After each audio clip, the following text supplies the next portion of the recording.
हमारे इर्द गिर्द काफी ज्यादा सीक्रेट सोसाइटीज हैं, हाईलाइट किया जाता है इल्यूमिनाटीज को। Freemasons कहते हैं we are not secret society, but a society that have secrets. अभी बहुत सारे लोग कहते हैं कि ये मिथ है। डॉक्यूमेंट इस बात के सबूत है कब कब कहाँ पे फ्री मैसन्स को ज्वाइन करने पे बैन लगा और फ्री मैसन्स यहाँ पे कैसे आए। ब्रिटिश आर्मी लेके आई यहाँ पे क्लब्स और ये सोसाइटी यहाँ पे स्टैब्लिश की बाकायदा तौर पर और नेटिव एलीट को इसका हिस्सा बनाया। इनकी अभी भी कोई बिल्डिंग्स वगैरह एग्जिस्ट करती हैं। लाहौर के अंदर एक बिल्डिंग लोग जादूघर कहते थे। ये मकामी लोगों का अपना दिया हुआ नाम है। वहाँ पे फ्री मैसन्स रहते थे। वहाँ पे जो रिचुअल्स परफॉर्म किए जाते थे वो रूहों को वहाँ पे बुलाते हैं। लोगों को कैसे इन्फ्लुएंस करते हैं अपनी सोसाइटी में आने के लिए। ये कंप्लीट डिटेल्ड डॉक्यूमेंट होता है। आपने अपनी पसंद लिखनी है, आपको क्या क्या अच्छा लगता है, आपको प्यारे लोग कौन कौन से हैं और आपके दुश्मन कौन है, ये भी आपको डिटेल देना। और उसमें आप कहते हैं कि मैंने लूसीफर के साथ या इल्यूमिनाती के साथ मैंने अपनी सोल को आपके पास गिरवी रख दिया है। मैं आपका ताबे हूँ और मैं अपनी मर्जी से कुछ भी नहीं करूँगा। यंगस्टर्स जो हैं जिनको टारगेट किया जाता है, जो मुस्लिम्स होते हैं बट वो एथिस्ट होते जा रहे हैं। जिस जगह पे आदम को भी सजा के तौर पे भेजा गया था, वहाँ पे लोग सुकून ढूंढ रहे होते हैं। आप सर्च करके देखें, कुछ म्यूजिक ऐसे होते हैं जो इंसान ज्यादा सुने तो कार्डियक अरेस्ट हो सकता है, कार्डियक स्ट्रोक हो सकता है। और हमारी जो अभी करंटली जेन जी और हमारा जो यूथ है उसका प्रॉब्लम ये है कि ये डिल्यूजन में इसलिए है कि इसके पास एक्सेसिव इंफॉर्मेशन हो गई है।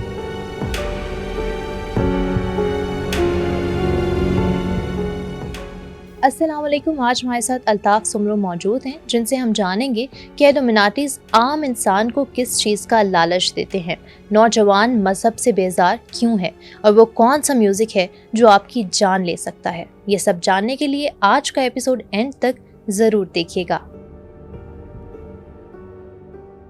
अस्सलाम वालेकुम सर, कैसे हैं आप? वालेकुम अस्सलाम, मैं बिल्कुल ठीक ठाक हूँ सर माशाल्लाह। सर अच्छा, जो आज का हमारा टॉपिक है काफ़ी इंटरेस्टिंग होने वाला है। हमारे इर्द गिर्द काफ़ी ज़्यादा सीक्रेट सोसाइटीज़ हैं, ठीक है, जिसमें से सबसे ज़्यादा हाईलाइट किया जाता है इल्यूमिनाटीज़ को। तो आप इसके पीछे की असलियत बताएं कि क्या है।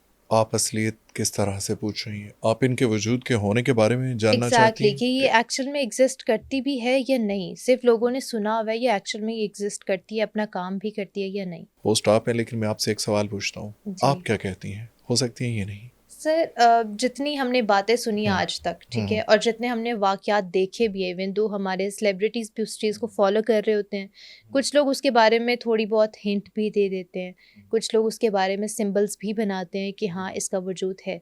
तो आई बिलीव कि ये कहीं ना कहीं एग्जिस्ट तो करती है। ठीक है, चलिए, आपने बड़ा अच्छा जवाब दिया। लेकिन ज़्यादातर हमारे यहाँ रैशनल और क्रिटिकल थिंकिंग के नाम पर इनको डिनाई किया जाता है कि जी अगर है तो इसका प्रूफ दें। ये बिल्कुल ऐसे ही है जैसे वाईफाई है, जैसे फ्रीक्वेंसीज हैं, वो नज़र नहीं आती और हम कहें कि उनकी एग्जिस्टेंस का आप प्रूफ दें। अब ये सोसाइटीज़, जैसे आपने कहा सीक्रेट सोसाइटीज़, अब सीक्रेट सोसाइटीज़ का अगर पता चल जाए तो फिर उसमें सीक्रेसी कौन सी रही। फ्री मैसन्स कहते हैं कि we are not secret society, but the society that have secrets. देखिए कितनी मैनिपुलेशन है कि हम सीक्रेट नहीं हैं, बट हम वो सोसाइटी हैं जिसके अंदर बहुत सारे राज छुपे हैं, बहुत सारे सीक्रेट्स हैं।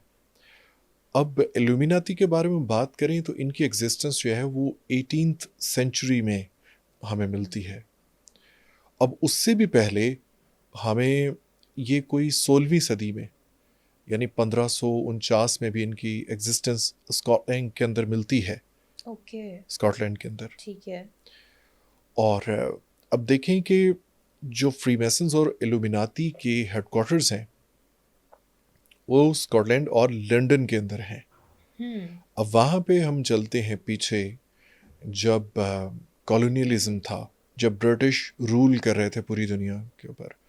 हम सब कॉन्टिनेंट की बात करें कि यहाँ पे एग्जिस्ट करते हैं या नहीं, हमें तो सबसे पहले अपनी बात करनी चाहिए ना, बाकी दुनिया को छोड़कर। में करते हैं नहीं। एग्जैक्टली, पाकिस्तान में।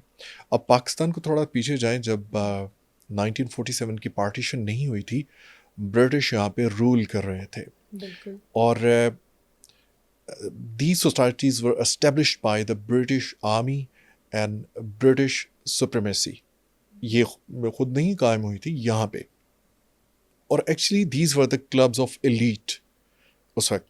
हाँ, ये उस वक्त के एलीट क्लब थे जो ब्रिटिश आर्मी की तरफ से कायम किए गए थे. क्योंकि उस वक्त जो सिविल सुप्रीमेसी है वो इतनी ज़्यादा सुपर पावर में नहीं थी या पावर में नहीं थी जितनी ज़्यादा आर्मी जो थी वो पावर में थी. तो उन्होंने एक क्लब बनाया जिसके अंदर मकामी लोग जो एलीट क्लास होती है वो मौजूद होती थी और उनके अपने एलीट मौजूद होते थे. अब वहाँ पे ये सोशियोलॉजिकल, सोशियो इकोनॉमिक और कल्चर के ऊपर डिबेट्स करते थे और एक रैशनल और क्रिटिकल फ्री थिंकर्स का ग्रुप इसको कहा जाता था. दूसरी तरफ से बहुत सारे पाकिस्तान में ऐसे क्लब एग्जिस्ट करते हैं जिनमें एलीट मेंबर्स हैं और पाकिस्तान की सिविल सर्विस को उनका हिस्सा बनने की इजाज़त अभी भी नहीं है, but they are very well known by the people of Pakistan और उनके बारे में बड़ा अच्छा समझा जाता है कि वो एंथ्रोपोलॉजी में बहुत ज़्यादा काम करते हैं, वो वेलफेयर के बहुत ज़्यादा काम करते हैं. सो इसी तरह इसका एक जो पोर्ट्रे था, इसका कैनवस के ऊपर एक फेस पेंट किया गया कि ये एलीट क्लास के सो कॉल्ड रैशनल और क्रिटिकल फ्री थिंकर्स हैं और ये वेलफेयर का काम करते हैं, सोशल वेलफेयर का, सोसाइटी की बेहतरी के लिए. They are the think tanks. अब पाकिस्तान बनने के बाद क्या हुआ? अब पाकिस्तान बनने के बाद सबसे पहले 1956 के अंदर अयूब खान साहब की जब हुकूमत थी तो उन्होंने इनसिक्योरिटीज़ फील की. ज़ाहिर पाकिस्तान के अपने जो इंटरनल सिक्योरिटीज़ के एजेंसीज़ के लोग हैं उन्होंने रिपोर्ट किया कि ये पाकिस्तान में इनकी एग्जिस्टेंस जो है वो पाकिस्तान के लिए ख़तरा है, पाकिस्तान की कौम के लिए, मुसलमानों के लिए और पाकिस्तान की इंटरनल सिक्योरिटी के लिए ये चीज़ें ख़तरा है. 1965 के अंदर इन पे बैन लगा इल्यूमिनाटीज़ पे ये ना, फ्री मैसन्स के ऊपर. फ्री एग्जिस्ट कर रहे थे, काम कर रहे थे. ठीक है. इनके यहाँ ऑफिसेस थे पाकिस्तान के अंदर, अभी भी बिल्डिंग्स मौजूद है. मैं आपको बताऊंगा, आप हैरान होंगे. पाकिस्तान की इंडिया के साथ सबसे बड़ी जंग कौन सी हुई? 1965 की जंग. ये तभी हुआ था. ठीक है. अब इन डॉट्स को आप कनेक्ट कीजिए. और इंडिया को सपोर्ट उस वक्त कौन कर रहे थे? फ्रीमेसन्स. वेस्ट. ओके. वेस्ट. तो वो इन्हीं की कम्युनिटी का पार्ट नहीं बन जाता फिर? एग्जैक्टली. अब आगे चलें. 1956 के अंदर पाकिस्तान और इंडिया के वॉर होते. अब आगे चल के 1969 के अंदर याह्या खान की गवर्नमेंट के अंदर जितनी भी सिविल सर्विस थी उन तमाम के सिविल सर्वेंट्स को बैन कर दिया गया कि अब आप भी फ्री मैसन्स क्लब का हिस्सा नहीं बन सकते, इस सोसाइटी को ज्वाइन नहीं कर सकते आप. अब उसके बाद क्या होता है? 1972 के अंदर उस वक्त प्राइम मिनिस्टर थे जुल्फ़िकार अली भुट्टो साहब और आप जानते हैं कि वो पीपल्स पार्टी से थे और पीपल्स पार्टी जो है वो सोशलिज्म पे मोस्टली बिलीव करती है. ठीक है. अब एक सोशलिस्ट बंदा है, वो रूल कर रहा है, उसकी गवर्नमेंट है और उसने कंप्लीटली बैन कर दिया फ्री मैसनरी को पाकिस्तान के अंदर.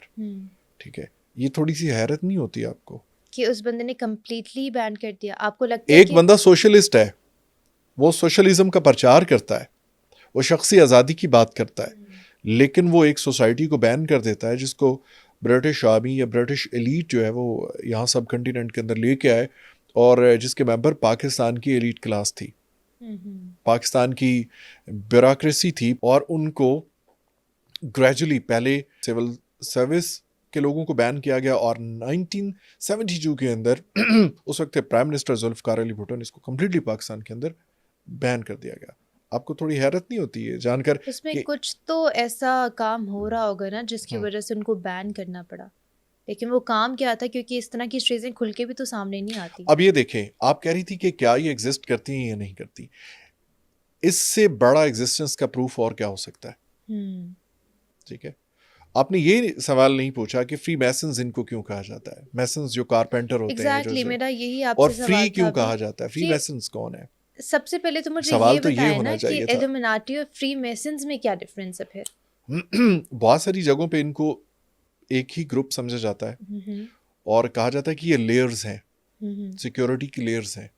जैसे आर्मी के अंदर स्पेशल सर्विसेज ग्रुप होते हैं या इंटेलिजेंस ग्रुप होते हैं या उनकी जिनको हम कमांडोज कहते हैं या मैरीन्स होते हैं। कहा जाता है कि फ्री मैसन्स का जो स्पेशल सर्विसेज ग्रुप है वो इल्यूमिनाती है। ओके। ठीक है, लेकिन उसकी एग्जिस्टेंस के आपको डॉक्यूमेंट नहीं मिलते, आपको प्रूफ नहीं मिलते, because they are very secret. हम अभी बात कर रहे थे कि they are secret agency, secret societies. सो खुफिया वही चीज़ होती है जिसके बारे में पता ना हो, जिसके बारे में पता चल जाए वो खुफिया थोड़ी रहती है जी। ठीक है। अभी बहुत सारे लोग कहते हैं कि ये मिथ है। अब ये डॉक्यूमेंट इस बात के सबूत हैं, आप जाके ढूंढ लीजिए कि कब कब कहाँ कहाँ पे फ्री मैसन्स को ज्वाइन करने पे बैन लगा और ये इंडो पाक में आए कैसे, फ्री मैसन्स यहाँ पे कैसे आए। ये इनको लेके आया ब्रिटिश आर्मी, लेके आई, उसने ये यहाँ पे क्लब्स और ये सोसाइटी यहाँ पे इस्टेब्लिश की बाकायदा तौर पर और नेटिव एलीट को इसका हिस्सा बनाया। अब आप मुझे एक बात बताएं, सोसाइटी को कौन लोग चला रहे होते हैं? जो वहाँ के इकोनॉमिकल पावर्स होती हैं वो चला रही होती हैं, वहाँ के एलीट चला रहे होते हैं, ताजर चला रहे होते हैं, ब्यूरोक्रेसी चला रही होती है। अब इन सब को एक जगह पे आप मर्ज कर दें, एक जगह पे इकट्ठा कर दें, तो पावर कहाँ पे हो जाएगी? एक जगह पे कॉन्सेंट्रेट हो जाएगी। उस पूरी सोसाइटी की, उस पूरे एरिया की पावर आपके एक हाथ में आ गई। आपकी इकोनॉमी भी, आपके थिंक टैंक्स भी और आपके ताजिर भी, आपके इन्फ्लुएंसर्स भी जो उस वक्त होते थे, किसी भी तरह से इन्फ्लुएंस कर रहे होते थे। अब ये हुआ। अच्छा, अब आगे थोड़ा सा चलते हैं। तो मैं आपको बात कर रहा था 1972 की, कि जब इस पे बैन लग गया तो इसके ये डॉक्यूमेंट्स हैं, प्रूफ हैं कि यहाँ पे बड़ी फ्लरिश थी फ्री मैसन्स की जो सोसाइटी है। और बात हम कर रहे थे कि फ्री मैसन्स ही इनको क्यों कहा जाता है। ये उस सिमेट्रिकल आर्किटेक्चर पर यकीन रखते हैं जो हर एक चीज़ में पाया जाता है, जो क्रिएचर्स के अंदर पाया जाता है। और ये सुप्रीम आर्किटेक्चर कहते हैं एक ऐसी डिवाइन पावर को जिसके बारे में समझते हैं कि हर एक चीज़ को उसने तख्लीक किया है। और मोस्टली ये उसको ये जाके लिंक करते हैं सैटन के साथ और सैटेनिक चर्च के साथ, और इनके अपने जो इबादत गाहें होती हैं ये उसके साथ जाके लिंक करते हैं। बैफोमेट्स के साथ जाके लिंक करते हैं, और बैफोमेट्स भी एक अलग चीज़ है, लूसीफर के साथ जाके कनेक्ट करते हैं।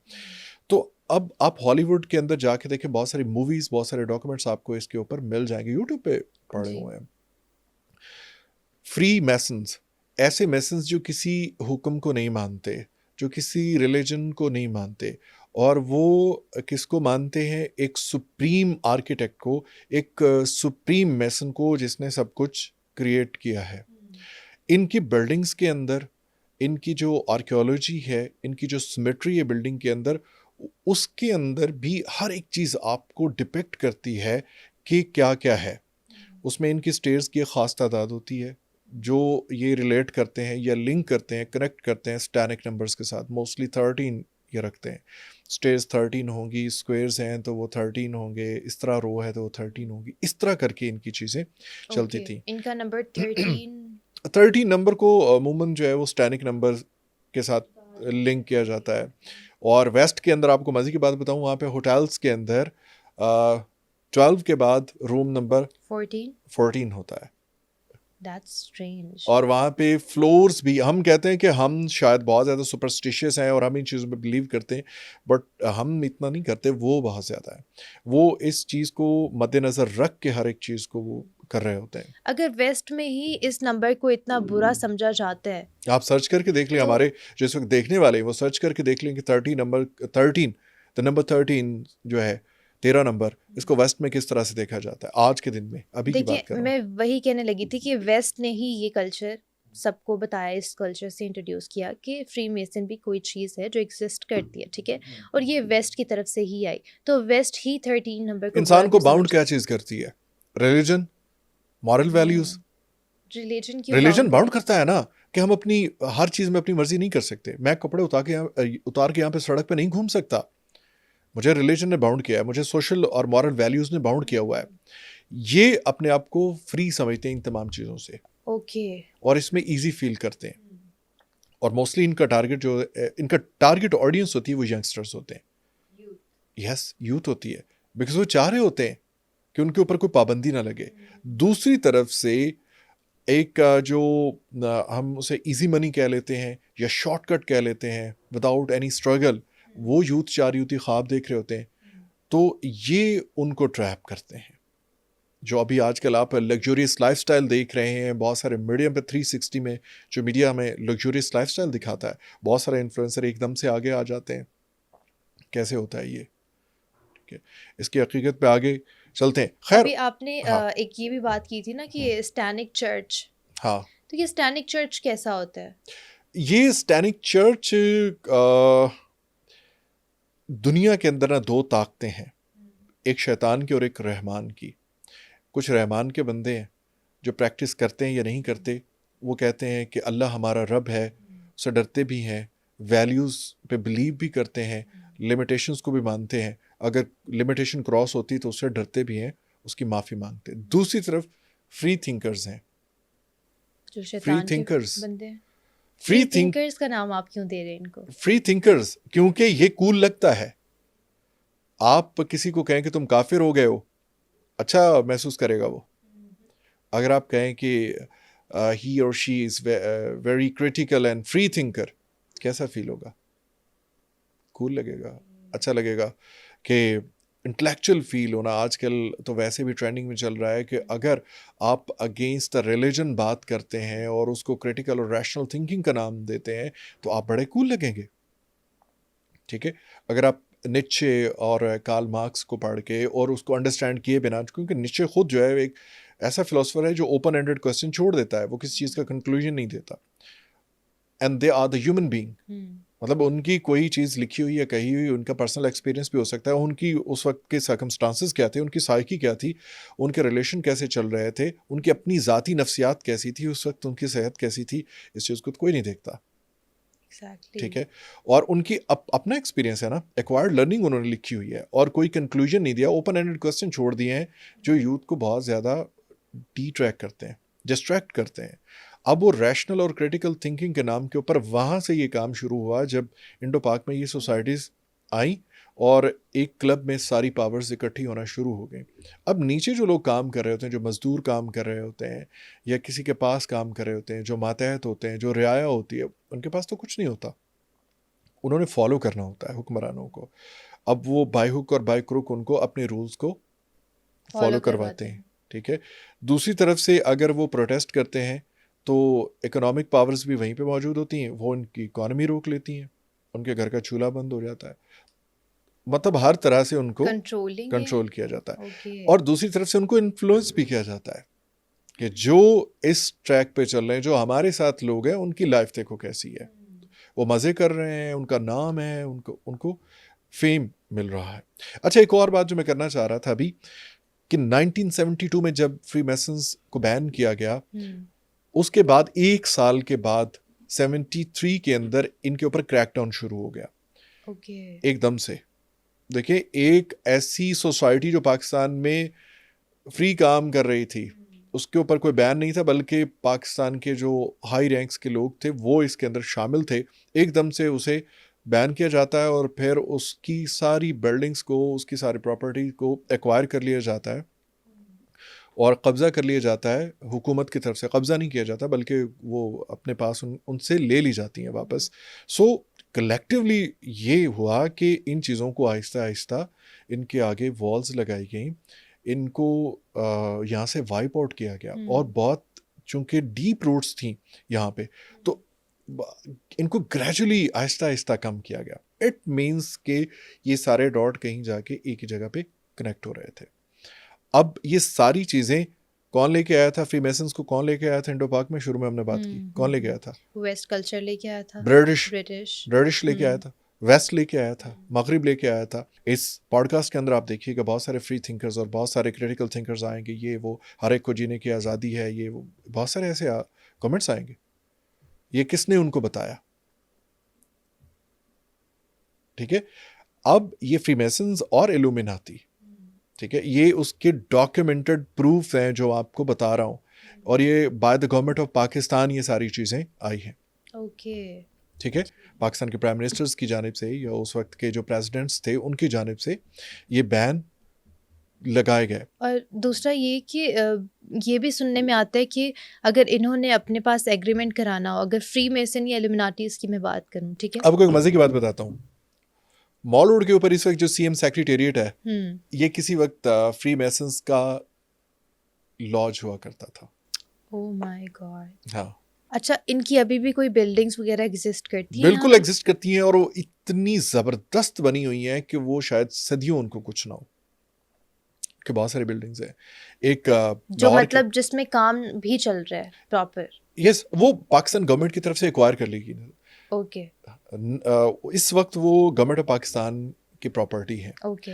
एक रुडयार्ड किपलिंग है यहाँ पे लाहौर के अंदर एक बिल्डिंग, जिसको लोग जादूघर कहते थे।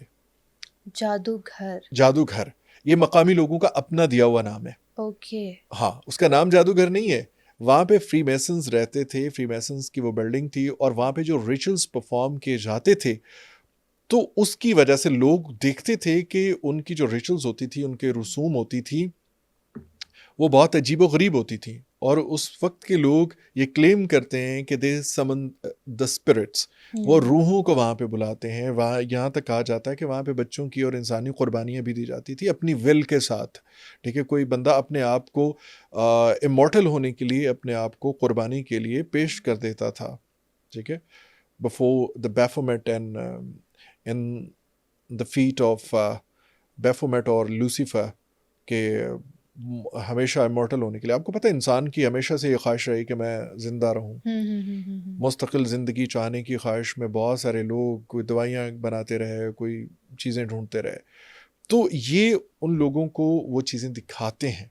जैसे हसन बिन सबा की जन्नत थी ना, आप हसन बिन सबा के बारे में आप जानती होंगी, और मज़ीद पढ़िएगा उनके बारे में। वो एक ऐसा शख्स था जो लोगों को इल्यूजन्स में लेके जाता था।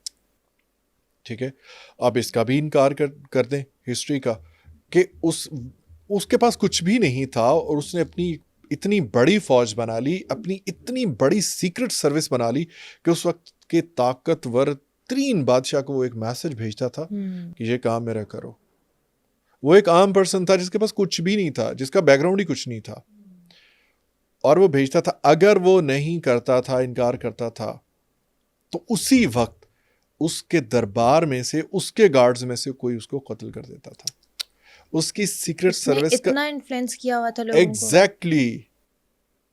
और इवन कि वो कहता था ना कि मुझे तुम्हारी बेटी से शादी करनी है, और वो इनकार कर देता था। मैं इतने बड़ा क्रिटिकल बात कर रहा हूँ। तो उसी वक्त उसका कोई जो इंटेलिजेंस ग्रुप का बंदा होता था, जो उसके फिदाइन होते थे, उनको फिदाइन कहा जाता था, वो उसको कत्ल कर देते थे। तो और ये जो फ्री मेसन्स और इल्यूमिनाटी या जो भी आप अभी सोसाइटीज का नाम लेते हैं, मैं इसलिए कह रहा था हसन बिन सबा का, क्योंकि उसने अपनी जन्नत दोज़ख बनाई हुई थी, और लोगों को वो दिखाता था कि ये देखो मेरे पास। अच्छा मेरा सवाल वहीं पे आ जाता है कि ये लोगों को कैसे इन्फ्लुएंस करते हैं अपनी सोसाइटी में आने के लिए, कैसे एग्रीमेंट्स लेते हैं? इंसान की ख्वाहिश क्या होती है? आजकल तो लोगों की यही ख्वाहिश है कि हमारा नाम हो, हमारे पास पैसा हो। ये हमेशा से इंसानों की हर दौर में यही ख्वाहिश रही है, पैसा और नाम। ठीक है, तो वो कहते हैं आप हमारे साथ आए, सौदा करें, ये सब कुछ आपको मिल जाएगा। मैंने पहले भी एक प्रोग्राम के अंदर ये बात जिक्र की थी कि सौदा किस चीज़ का होता है? अपनी सोल का आप उनके साथ एग्रीमेंट करते हैं। ठीक है, वो कहते हैं हमारे साथ एग्रीमेंट करें, आप अपनी सोल का एग्रीमेंट करें हमारे साथ, और आप उसमें अपनी पसंदीदा चीज़ों के नाम लिखेंगे, पसंदीदा लोगों के नाम लिखेंगे जो आपको अच्छे लगते हैं। ये कंप्लीट डिटेल डॉक्यूमेंट होता है। आपने अपनी पसंद लिखनी है, आपको क्या क्या अच्छा लगता है, आपको कौन कौन लोग अच्छे लगते हैं, आपको प्यारे लोग कौन कौन से हैं, आपको प्यारे कौन कौन लोग कौन हैं? कौन से हैं, खूनी रिश्तों के अंदर भी, दोस्तों के अंदर भी, कलीग्स के अंदर भी, और आपके दुश्मन कौन है, ये भी आपको डिटेल देना होती है। और आपको क्या क्या चीज़ें बुरी लगती हैं, ये भी, ये डिटेल आपने उनको देनी होती है। और उसमें आप कहते हैं कि मैंने लूसीफर के साथ या ल्यूमिनाती के साथ या बैफोमेट्स के लिए, या मैंने अपनी सोल को आपके पास गिरवी रख दिया है, अब आपके पास गुलाम बना दिया है। अब मैं आपका ताबे हूँ, और मैं अपनी मर्जी से कुछ भी नहीं करूँगा। और आपका हुक्म मानना मुझ पर फ़र्ज़ है। अगर मैं इससे रूगर्दानी करता हूँ, इससे पीछे हटता हूँ, तो मैं हर सज़ा के लिए तैयार हूँ। फिर वो आपकी सारी चीज़ों को लेके आपका टेस्ट करते हैं। इसकी डिफरेंट कैटेगरीज होती हैं। 3 कैटेगरी टेस्ट होता है, 13 कैटेगरी टेस्ट होता है। 30 नंबर देखें इन्होंने रखा हुआ, वो स्टैनिक नंबर अगेन। तो ये उसमें उसको देखते हैं, डिफरेंट टेस्ट के अंदर डालते हैं। ओके। इवन के ये अपने करीबी किसी को कत्ल भी करवा देते हैं, बच्चों को भी कत्ल करवा देते हैं। जो चीज़ आपको प्यारी लगती है उसको छुड़ा देते हैं। टेस्ट करने के बाद ये आपको शामिल करते हैं। और समटाइम इनसे कोई काम लिया नहीं जा रहा होता। जो लोग इन्फ्लुएंस कर रहे होते हैं, शोबिस के अंदर होते हैं, स्पोर्ट्स के अंदर होते हैं, पॉलिटिशियंस जो होते हैं, इनसे ज़्यादा कांटेक्ट किया जाता है।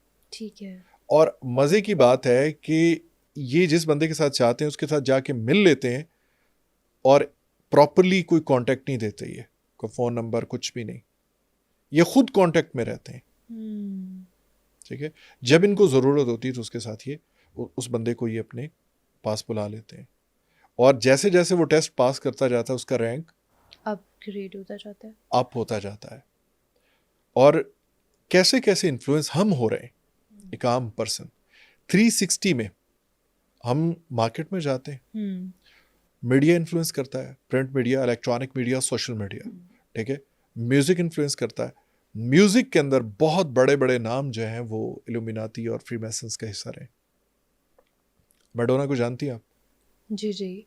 मैडोना के आप सॉन्ग सुने, उसमें ट्रांसफॉर्मेशन ऑफ लाइफ का जिक्र है। और इसी बात के ऊपर, ट्रांसफॉर्मेशन ऑफ लाइफ के ऊपर ही फ्रीमैसन्स और इल्यूमिनाती काम करते हैं। ठीक है। वो कहते हैं हम आपको इमॉर्टल बनाते हैं। ठीक है। वो कहते हैं डायरेक्ट हमारे पास आए, हाँ आपको क्या चाहिए हम देते हैं। आप खुदा की तरफ क्यों जा रहे हैं भाई, क्यों दुआएं कर रहे हैं? आए, आपको डायरेक्टली हम सब कुछ देते हैं। फिर डायरेक्टली इस तरह से नहीं वो अफेक्ट करते, एक नैरेटिव बिल्ड किया जाता है आपके इर्द गिर्द, इंटेलेक्चुअल फ्री थिंकर्स के नाम के ऊपर और क्रिटिकल थिंकर्स के नाम के ऊपर, रैशनल थिंकर्स के नाम के ऊपर, और कुछ सिंबॉलिक पर्सनैलिटीज़ क्रिएट की जाती हैं जिनको यूथ स्पेशली, जिनसे इन्फ्लुएंस्ड हो, उनकी बातें बड़ी मज़े की होती हैं। यार ये बंदा बड़ा कमाल का है, ये इस पे कर रहा है। ये रिलीजियस भी हो सकती हैं, ये शोबिस से भी हो सकती हैं, ये किसी भी टेरिटरी से, किसी भी एंटिटी से ये हो सकते हैं लोग। ओके। ठीक है। और पाकिस्तान के अंदर इस बात को मिथ बना के, मजाक बना के हवा में उड़ा दिया जाता है। पाकिस्तान के अंदर बहुत बड़ी बड़ी सोसाइटीज़, बहुत बड़े बड़े कारोबार, उनके अंदर उनके सिंबल्स मौजूद हैं। आप गूगल करके देख लीजिए फ्रीमैसन्स और इल्यूमिनाती के सिंबल्स कौन से। यहाँ पे आपको बहुत सारे लोगों के, बहुत सारे कारोबार के, आप एकदम से हैरान रह जाएंगे कि पाकिस्तान के अंदर मौजूद कितने कारोबार जो हैं उसमें इल्यूमिनाती के सिंबल्स बिल्कुल सीधे सीधे हैं। ठीक है। ये इनका जो एक सबसे बड़ा सिंबल है इल्यूमिनाती का और फ्रीमैसन्स का, वो एक बुक खुली हुई है, उसके ऊपर कंपस है। वो बुक को बुक ऑफ लाइफ भी कहते हैं। और उस कंपस के साथ एक जो दायरा लगाते हैं, एक मुकम्मल दायरा जिसके अंदर कोई स्पेस नहीं होती या कोई उसके अंदर खला नहीं होता, वो कहते हैं कि बुक ऑफ लाइफ को इस कंपस ने घेर के रखा हुआ है। और ये चूंकि वो मैंने बात की थी आपको कि एक सुप्रीम आर्किटेक्ट पे बिलीव करते हैं, एक ऐसा आर्किटेक्ट जो सबसे सुप्रीम है, सुप्रीम बीइंग, और वो आर्किटेक्ट कर रहा है, डिज़ाइन कर रहा है, और उसको ये कनेक्ट करते हैं लूसीफर के साथ, या फिर बैफोमेट के साथ, या फिर अनसीन एक पावर के साथ जो रब नहीं है, जो हमारे वाला खुदा नहीं है, वो अल्लाह नहीं है, ये किसी और के साथ कनेक्ट करते हैं उसको। उस डिवाइन पावर को ये कुछ और समझते हैं, उनकी डिवाइन पावर कुछ और है। यानी ब्लैक एंड वाइट है, जैसे डार्क एंड वाइट है ना। जैसे मैंने कहा रहमान और शैतान जो है वो उसके बंदे हैं, और उन दोनों सिस्टम एग्जिस्ट कर रहे हैं। और रब ने मोहलत दी शैतान को कि जाओ तुम कर लो। ठीक है। उसको मोहलत मिली हुई है, तो वो अपने खुद तो सामने नहीं आता। आपने कभी शैतान को देखा है? नो। नहीं। आप समझती हैं शैतान हमारे ऊपर इफेक्ट करता है?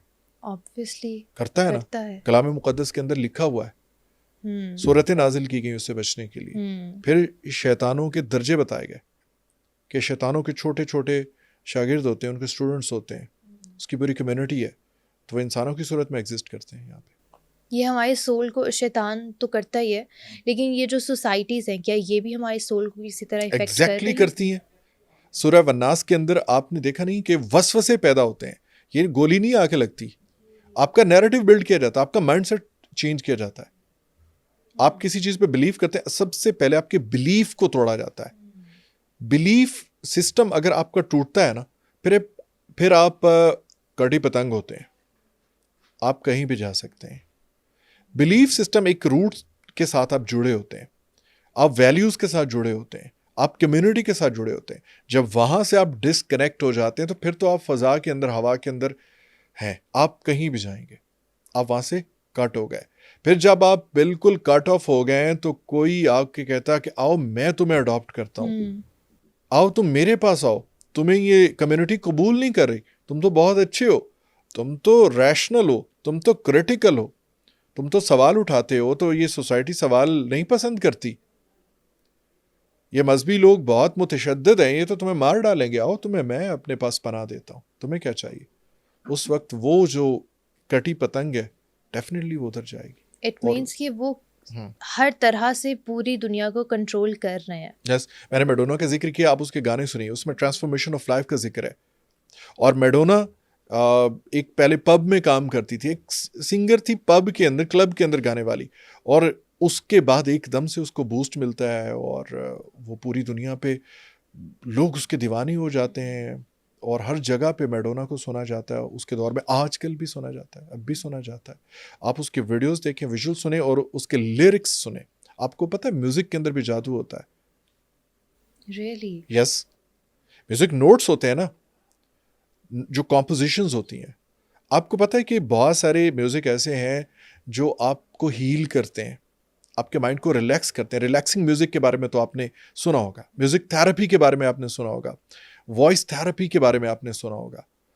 जो म्यूजिक आपको हील कर सकता है, आपको थेरेपी दे सकता है, क्या उसके अंदर चेंजिंग करके आपको नुकसान नहीं पहुंचाया जा सकता? बिल्कुल हो सकता है। हमारा जो सेंट्रल प्रोसेसिंग यूनिट है, हमारा सबकॉन्शियस, वो समझ रहा होता है। आप बैक ट्रैक म्यूजिक को जाके देखिए, यूट्यूब के ऊपर पड़ा हुआ साउंड ऑफ एनिग्मा, मैंने पहले भी कई प्रोग्राम्स में बताया है ये। उसके अंदर आप देखें, उसकी पूरी सीरीज है, साउंड ऑफ लस्ट है, साउंड ऑफ डेथ है, साउंड ऑफ इनोसेंस है। मतलब वो इस तरह के म्यूजिक हैं जो हमारी इंडस्ट्री के अंदर मुसलसल रैपिडली उनको यूज किया जाता है, और कई कई घंटे के वो ट्रैक्स हैं। अब उनके अंदर लेयर्स होती हैं, उनके नोट्स की कॉम्पोजिशन इस तरह से होती है कि उसके अंदर एक मैसेज छुपा होता है हमारे सबकॉन्शियस के लिए, और हम कॉन्शियसली उसको डीकोड नहीं कर पाते। ठीक है, जैसे ये फोन है, अब फ्रीक्वेंसी पे हमारे नंबर पे मैसेज आया, तो हम डायरेक्टली, हमारे पास चूंकि वो टेक्नोलॉजी नहीं है, या हमारे पास वो गैजेट नहीं है, हम डायरेक्टली उसे डीकोड नहीं कर सकते। हवा के अंदर आया, फ्रीक्वेंसी के अंदर, वो इलेक्ट्रॉनिक सिग्नल है, और हमारी इस डिवाइस ने उसको डीकोड किया और दोबारा उसको मैसेज की सूरत में हमारे सामने दिखा दिया कि ये है, लिखा हुआ मैसेज आया। अब सेम हमारे सबकॉन्शियस के साथ होता है कि वो मैसेज जो आ रहे होते हैं हमें सराउंडिंग से, ये इन्वायरमेंट से, वो म्यूज़िक की सूरत में हो, वो गाने की सूरत में हो, वो पोइट्री की सूरत में हो, वो किसी भी आवाज़ की सूरत में हो, क्योंकि हमारा जो सबकॉन्शियस है वो ट्रैफिक की आवाज़ को भी वो समझता है। ठीक है, उससे भी उसको बुरा या अच्छा लगता है। ये कुछ आवाज़ें, कुछ म्यूज़िक हमें अच्छे बुरे इसीलिए लगते हैं। अब वहाँ से डीकोड होता है और उसके अगेंस्ट कंक्लूजन करके हमारे कॉन्शियस को हमारा सबकॉन्शियस रिजल्ट देता है। एक जगह पे मुसलसल आपको पिंच किया जाता है। एक म्यूजिक सुनते हैं आप, उसमें ये है कि आप बहुत इनोसेंट हैं। अब ये सुनने में तो लग रहा है कि इसमें क्या है, लेकिन जब आपको मुसलसल ये बात रियलाइज करवा दी जाए, इट मीन्स कि बाकी सारी दुनिया जालिम है, आपके माँ बाप जालिम है, आपके उस्ताद जालिम है, आप के इंस्टीट्यूट्स जालिम है, गवर्नमेंट जालिम है, you are the only one who is existing on earth and only one innocent, कि सब मेरे खिलाफ हैं, मुझे कोई मौका नहीं देता। उसके अगेंस्ट फिर आप सेल्फ सेंटर्ड होते हैं, इंडिविजुअल होते हैं, सोसाइटी से कटते हैं। दूसरी तरफ से साउंड ऑफ लस्ट होता है कि आपने वाक़यात पढ़े हैं बहुत सारे बच्चों के साथ, छोटे बच्चों के साथ हैरेसमेंट के, ज्यादती के, उनके, और उनको मार दिया जाता है उसके बाद। ये कहीं ना कहीं ये चीज़ें हमें 360 में इम्पैक्ट कर रही हैं। म्यूज़िक, एक्ट्स, ड्रामास, मीडिया और पॉप कल्चर। ओवरऑल जो पॉप कल्चर है, जिसके अंदर लग्जूरियस लाइफस्टाइल है, हमारा social media as a whole है, सब 360 पे। वो टिकटॉक हो सकता है, वो इंस्टाग्राम हो सकता है, वो फेसबुक हो सकता है, और ये कौन कंट्रोल कर रहा है? सीक्रेट सोसाइटीज ना, फ्री में वेस्ट। एग्जैक्टली वही ये सारा कुछ आ कहाँ से रहा है? वेस्ट से आ रहा है ना। वेस्ट से आ रहा है। ये हमारा कल्चर तो नहीं है, हमारी हिस्ट्री तो नहीं है, और इससे हमें कितना फायदा मिल गया। बट वेस्ट पूरी तरह तो नहीं ना करेगा। वेस्ट में भी जो कंट्रोल कर रहे हैं वो सीक्रेट सोसाइटीज ही तो कंट्रोल कर रही हैं। एग्जैक्टली। अब ये जो फ्रीमेसन्स और इल्यूमिनाती हैं, इनको फ्रंट समझा जाता है सिहोनियत का, जायोनिस्ट का। ठीक है। अब जायोनिज्म के अंदर आप देखें कि वो बिलीव करते हैं कि जब हमारा थर्ड जो टेम्पल है, वो हैकल सुलेमानी तामीर होगा, उसके बाद हमारे आएगा मसीह आएगा हमारा, और वो यहाँ पे जैसे ही आएगा, प्रिवेल करेगा, तो हमारी पूरी दुनिया के ऊपर हुकूमत हो जाएगी। ताबूत सकीना को वो अभी तक ढूंढ रहे हैं, जिसको हम मिथ समझते हैं, और हम समझते हैं कोई इसके बारे में बात करता है तो कहते हैं कि ये तो सारी फजूल बातें, वो जी कहाँ पे पहुँच गए हैं और हम अभी तक इन्हीं बातों में उलझे हुए हैं। ये हमें किसने नैरेटिव दिया कि वो कहाँ पे पहुँच गए और हम इन्हीं बातों में उलझे हुए हैं? उन सो कॉल्ड क्रिटिकल और इंटेलेक्चुअल थिंकर्स ने, जो फ्री थिंकर्स हैं, देखिएगा, कोई भी बंदा जो सोसाइटी से ताल्लुक़ है, जिसका मॉरल वैल्यूज़ पे बिलीव है, और जो किसी भी रिलीजन के साथ अटैच है, वो ये बातें नहीं करेगा। जो सो कॉल्ड इंटेलेक्चुअल्स और फ्री थिंकर्स हैं, वो आपको डॉक्यूमेंट्स दिखाएंगे, वो किताबें दिखाएंगे, यूं हो गया, यूं हो गया। यूरोप में थोड़ा सा पीछे तो जाएं, वहाँ तो औरत को चुड़ैल बना के मार दिया जाता था। औरत एक कमोडिटी थी, हमारे पास वैल्यू थी औरत की। और फैमिली सिस्टम किसके पास बचा हुआ है? सोशल फैब्रिक किसके पास बचा हुआ है? मुस्लिम्स के पास, ईस्ट के पास। ठीक है, इंडिया है, पाकिस्तान है, या दीगर मुल्क हैं, उनके पास बचा हुआ है। ठीक है, सेंट्रल एशियन कंट्रीज के पास बचा हुआ है। अब हम अपनी बात करते हैं तो हम पाकिस्तान की बात करते हैं।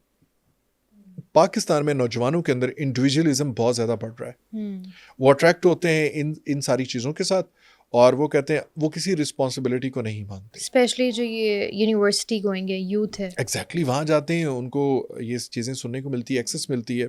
और सोशल मीडिया के ऊपर, सोशल मीडिया आया, पाकिस्तान के अंदर नेट बहुत सस्ता हुआ, पैकेजेस बहुत सस्ते हुए, पाकिस्तान के अंदर डिवाइसेस बहुत सस्ती हुई, और कंप्यूटर, लैपटॉप्स पाकिस्तान के अंदर बहुत सस्ते हुए। आप हैरान होंगे कि इंटरनेट के पैकेज पाकिस्तान में एज़ कम्पेयर टू यूरोप बहुत सस्ते हैं। ठीक है, हाँ, ये आज ही आप गूगल करके देख लीजिए। हम जो जीबीज़ में नेट यूज़ कर रहे होते हैं, वहाँ पे बहुत महंगा है। वहाँ पे उनको एक प्रॉब्लम होती है वहाँ के लोगों को कि भाई ये भी एक काम है कि हमने अपने मंथ का पैकेज करवाना है। यस, और हमारे यहाँ इसको कोई इतना बड़ा वो नहीं समझा जाता। हमारे हर एक रेडी वाले के पास भी, एक क्लीनर के पास भी, उसके पास मुसलसल इंटरनेट चल रहा होता है। वो इंटरनेट यूज़र है, इंटरनेट कंज्यूमर है वो। ठीक है, यहाँ पे आ गया।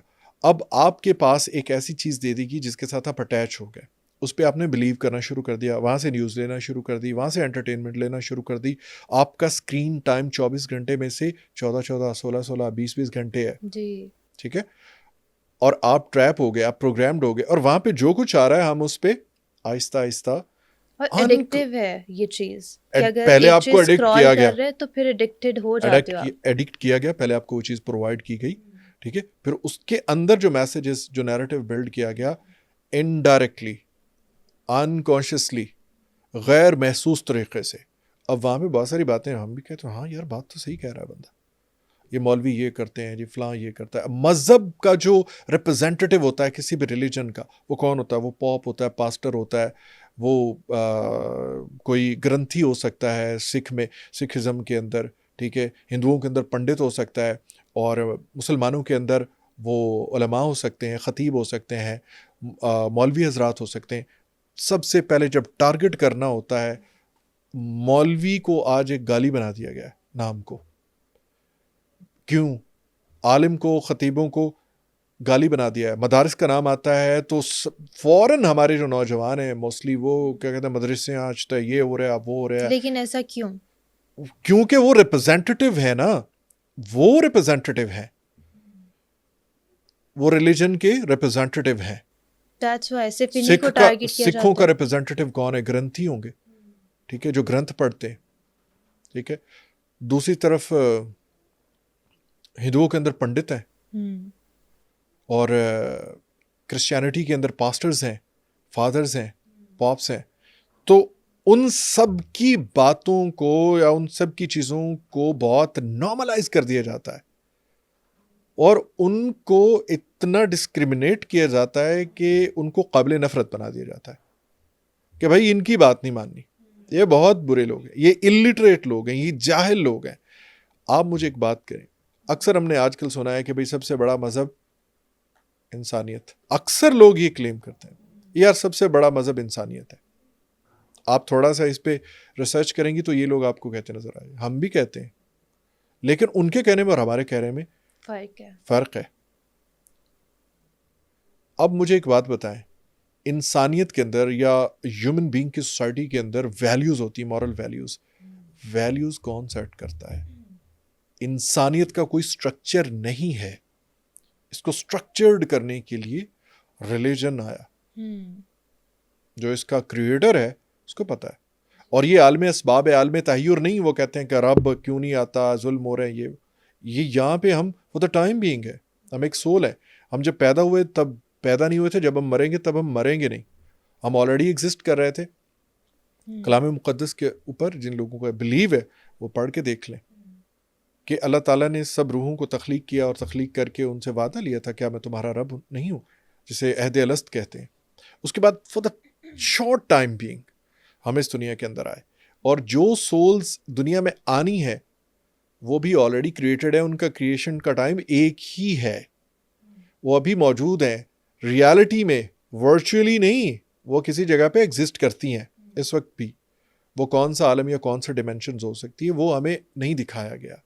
सो ऐसी चीज़ें जो आज से पहले हमें हमारे इल्म में नहीं थी। हम थोड़ा सा पीछे जाते हैं तो फ्रीक्वेंसी के बारे में हमें नहीं पता था, ये गैजेट्स जो हम यूज़ कर रहे हैं इनके बारे में नहीं पता था। अब यहाँ से कोई वीडियो कॉल करके किसी दूसरे 1000 किलोमीटर 2000 किलोमीटर दूर बैठे बंदे को लाइव इस वक्त की ये ब्रॉडकास्ट दिखा दे, किसी पीछे कोई 400-500-600 साल पहले के बंदे को, तो वो तो इसे कहेगा मैजिक है, बिलीव नहीं करेगा। या उसको ज़बानी बताया जाए कि भाई इस तरह 2000 किलोमीटर दूर बंदे बैठे, मैं आपको अभी दिखाता हूँ कि वो क्या कर रहे हैं, ठीक है, वो बिलीव कर लेगा इस बात पे?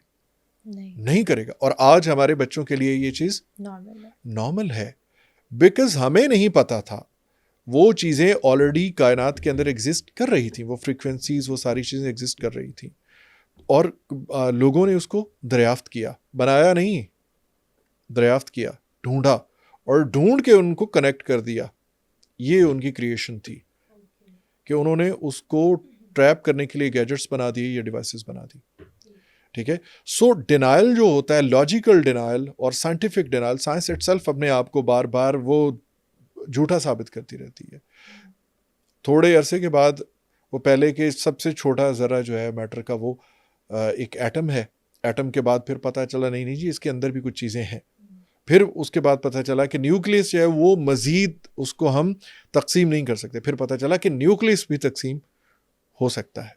सो साइंस फी ज़माना अपने आप को ये डिनाई करती रहती है, अपने जो हाइपोथेसिस होते हैं या अपने एक्सपीरियंस होते हैं या अपने इनके एक्सपेरिमेंट्स होते हैं, ये उसको डिनाई कर देती है। बट ऑलरेडी जो हमें एक रिवील हुई है पैगंबरों की तरफ से वही हुई है, वो एक कॉन्क्रीट रियलिटी है। और वैल्यूज सेट में दोबारा से कह रहा हूँ कि इंसानियत वैल्यू सेट नहीं करती, रिलीजन करता है। रिलीजन उसको कोई भी हो, वो कोई भी हो। और एथिज्म, इल्यूमिनाती और ये जिनको हम डिस्कस कर रहे हैं, ये रिलीजन से ही हटा के, क्योंकि रिलीजन कहीं ना कहीं खुदा से जाके मिलता है, कनेक्ट होता है, और उसकी बनाई हुई हुदूद क़ुयूद को फॉलो करवाया जाता है सोसाइटी को। सोसाइटी उसके ऊपर स्ट्रक्चर्ड होती है, अभी हम लोग जो ये यूथ की बात कर रहे थे कि यूथ जो है आजकल के यंगस्टर्स जो हैं बेसिकली वो यूनिवर्सिटी गोइंग स्पेशली जिनको टारगेट किया जाता है जो मुस्लिम्स होते हैं बट वो एथिस्ट होते जा रहे हैं क्योंकि वो कहते हैं कि हम लोग मुस्लिम हैं फिर भी हमें सुकून नहीं मिल रहा, वो फिर किसी चीज़ को नहीं मानते। अब जिस जगह पे आदम को भी सज़ा के तौर पे भेजा गया था तो वहाँ पे लोग सुकून ढूंढ रहे होते हैं और अपने मजहब से दूर। नहीं, अल्लाह ताला ने इसको बायस फजल भी बनाया है। हम्म अल्लाह ताला कहता है कि ज़मीन में चलो फिरो और अल्लाह ताला का फजल तलाश करो। हम्म इतनी बुरी नहीं है, अल्लाह ताला की बनाई हुई दुनिया है तो इतना बुरा भी नहीं है। खैर ये बात भी सच है किसी हद तक कि जहाँ पे हम बतौर सज़ा हमारे सबसे बड़े बाप को भेजा गया, हम वहाँ पे सुकून ढूंढते हैं। ये खैर सूफीज़म की एक बात है, स्पिरिचुअलिज्म की एक बात है। सुकून कैसे आता है? सबसे पहले तो ये बात है कि आप सुकून कहते किसे हैं? अगर मैं आपसे पूछूं कि सुकून की डेफिनेशन क्या है? सुकून की डेफिनेशन अब आएगी नहीं बट इट्स ए रिलीफ, मतलब आपको एक जगह पे पीस मिल रहा है, आपको सुकून मिल रहा है, आपको इत्मीनान मिल रहा है एक चीज़ को, आप रिलैक्स्ड हो। हाँ, तो ठीक है। मेरे लिए तो यही है सुकून। मैं फिजिकली बिल्कुल ठीक हूँ, मुझे कोई बीमारी नहीं है, मैंने आज खाना भी खाया, कपड़े भी अच्छे हैं मेरे पास, फिर भी मुझे सुकून नहीं है। क्योंकि वो एक मुसलसल एक बेचैनी रहती है ना कहाँ पे, इंसान किस में। जगह पे? मेरी बॉडी तो ठीक है, रूह की बेचैनी होती है, दिल में एग्जैक्टली बेचैनी रूह होती को है। जो कहते हैं कि हमें सुकून नहीं, वो रूह को तो मानते नहीं है। ठीक है। और शैतान ने कहा था अल्लाह ताला से कि मैं तेरे शुक्रगुजार बंदों के रास्ते में बैठूंगा। अब जो मॉडर्न थेरेपीज हैं सुकून के लिए, अब देखें कितनी लतीफे की बात है कि मॉडर्न थेरेपीज जो है वो ग्रैटिट्यूड सिखाती। सबसे पहले अगर आप को सुकून नहीं मिल रहा, आप स्ट्रेस में हैं, आप एंजाइटी में हैं, आप इल्यूजन्स में हैं, डिल्यूजन्स में हैं, तो सबसे पहले आपको ग्रैटिट्यूड सिखाया जाता है।